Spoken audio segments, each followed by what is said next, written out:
I really want to start by thanking everybody. I want to thank our hosts for inviting us here today and thank all of you, because part of why I'm here today and the rest of us are here today really is related to what you've done for us. And I realize that many of us know each other, but for those of you who I'm not very familiar with, my name's Tony. I do teach 7-8 social studies at Evergreen. I've been at Evergreen for roughly 10 years, on and off. I took a year off in the middle there and ran back. What I'd like to do is start with a story and end with a story.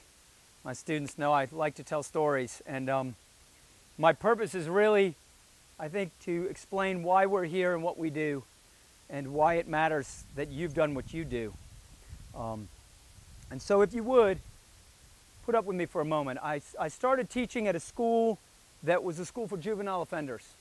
And it was a school with lockdowns, locked windows, locked doors, third graders through 12th graders, all relatively violent, all in some stage of the criminal justice system, and all pretty desperate kids. And I once did a survey with these students, and I asked them to tell us what they felt was the greatest challenge they faced in growing into an adult world and making good choices for themselves. And I really expected that the responses I would get would be the responses I would think you would expect, which would be violence or poverty or lack of education or gang-related activity, etc. And I was stunned when about 75% of the kids in the school said that the biggest problem that they faced in growing into adulthood was living in a world where adults didn't care about them. That was their problem. And it was a wake-up call for me as an educator, and I think a real cautionary tale for all of us. And in thinking about who we are as Evergreen, though, we're not special in that regard, in that there are, I believe, hundreds of good schools in this state and thousands of committed teachers. It's not just Evergreen teachers who care about their kids. And I think it would be arrogant of us to presume it is. What I think is different about us in some ways is that we have a model of teaching and we have the latitude to do it.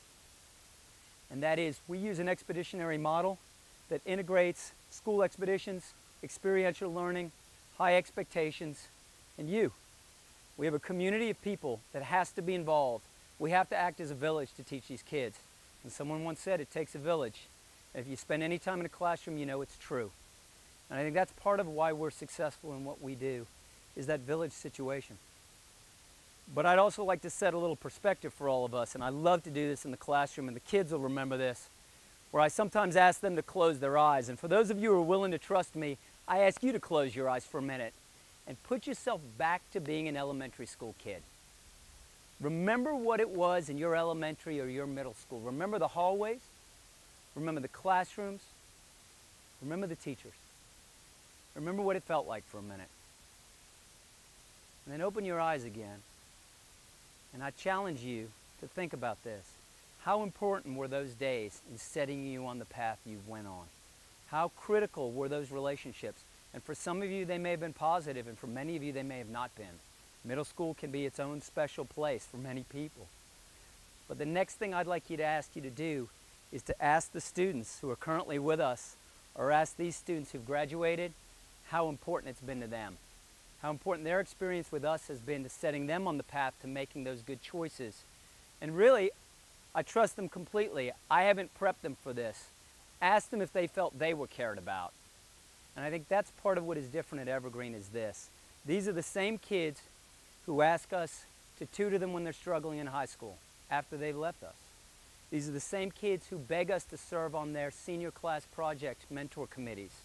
These are the same kids who send me 10, 12 invitations to their graduations every 12th grade year. The same kids who are asking us to write letters of recommendation for their colleges. And I got my first wedding invitation this summer, which both made me feel proud and very old. But that's who we are, and I think that is really what makes us special at this school and in this community, is that we really strive to create lifelong learners, and we really set a goal to teaching to the whole child. But what we don't often talk about is that we as a staff and you as a community have made a commitment somewhere along the line to be lifelong teachers, mentors, and friends to each other and to these kids. And I think that is what sets us apart at Evergreen. And that is why I am still here after 10 years. It's why I chose to stay here when I've had multiple other opportunities, and why I hope to wind up being that old guy that they're trying gently to get rid of at some point in time. I ask you to continue to do what you're doing. Continue to invest in us, continue to help us, because realistically, I'm not going to stand here and tell you that if you don't, and if we don't get the funding we need, that we're going to stop doing what we do. We're not. Susan and I, she may remember it, had a conversation at the beginning of the summer last year where we agreed that if they cut the power off to the building, we would all come in Monday morning, we would rub sticks together in the classrooms and light fires in the middle of the room and keep teaching these kids. And I believe we would. And that is where we're committed, and where what you do helps us, because the measure of what you do for us allows us to not only look for funding in other places, but it allows us and allows me to keep doing what I can do for these guys within the classroom, outside of the classroom, and years after they've left the classroom. And that's directly a thank you to you. So I ask that you continue to help us do that. And I'd like to end with one more story, which I really think speaks to who we become as a community and as that village. When I was teaching 6th grade, I had a young man come into the classroom who had been going to school in other places.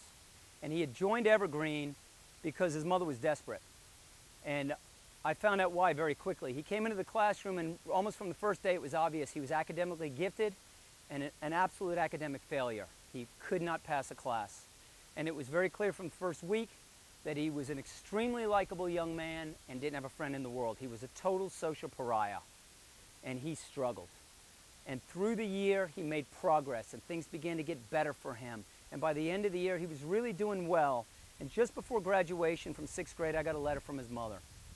And the letter admitted to the fact that every year her son had been in school, the first week of school, he would come home and he would cry.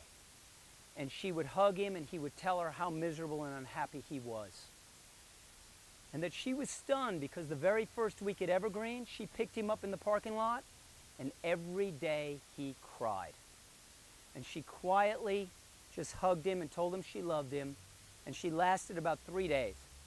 And she was going through that wonderful traffic line that some of you go through and all know and love, and she pulled over on the side there, and she said to him, "Son, I'm sorry you're unhappy. What can I do to help you?"